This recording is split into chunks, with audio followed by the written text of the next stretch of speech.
Hello bachcho, let's read this question. The question says the diabetes mellitus is caused by hypersecretion of insulin, hyposecretion of insulin, hyposecretion of ADH, hypersecretion of ADH.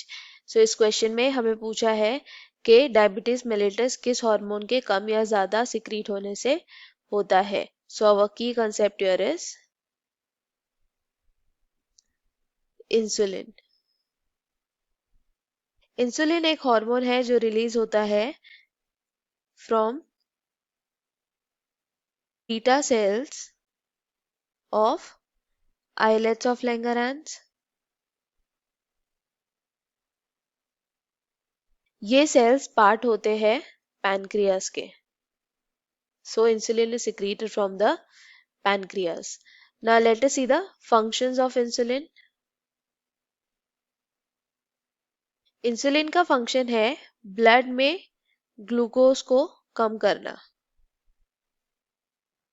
Blood में glucose कम करने के लिए ये stimulate करता है liver cells को to convert glucose into glycogen.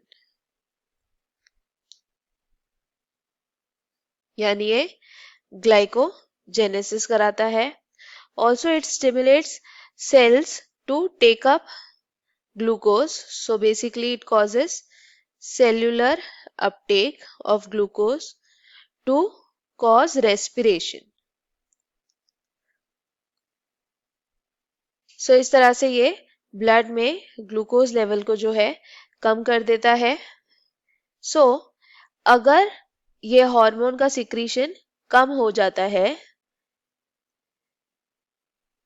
अगर insulin का सिक्रीशन कम हो जाता है तो ब्लड में ग्लूकोज का लेवल बढ़ जाएगा.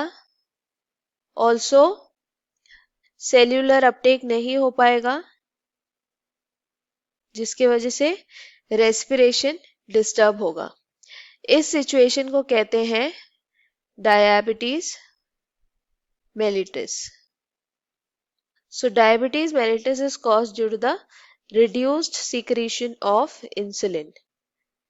Now तो यहाँ पे ऑप्शंस में क्या आएगा? The diabetes mellitus is caused by the hyposecretion of insulin. हाइपरसिक्रीशन में क्या होगा? हाइपरसिक्रीशन में ग्लूकोज का लेवल जो है ब्लड में काफी कम हो जाएगा and that is called as hypoglycemia. Hyposecretion of ADH से क्या होता है? एडीएच जो है हमारी बॉडी में कॉज करता है वाटर रीएब्जॉर्प्शन. तो इसके हाइपोसिक्रीशन से ज्यादा वाटर लॉस होगा through urine and such situation is called as diabetes इंसिपिडिस.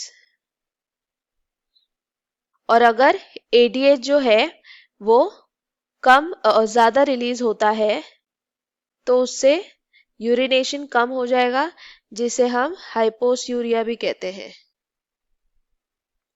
So that is caused due to the hypersecretion of ADH. So our final answer is option 2, that is hyposecretion of insulin. I hope you understood it well. Best of luck. Thank you.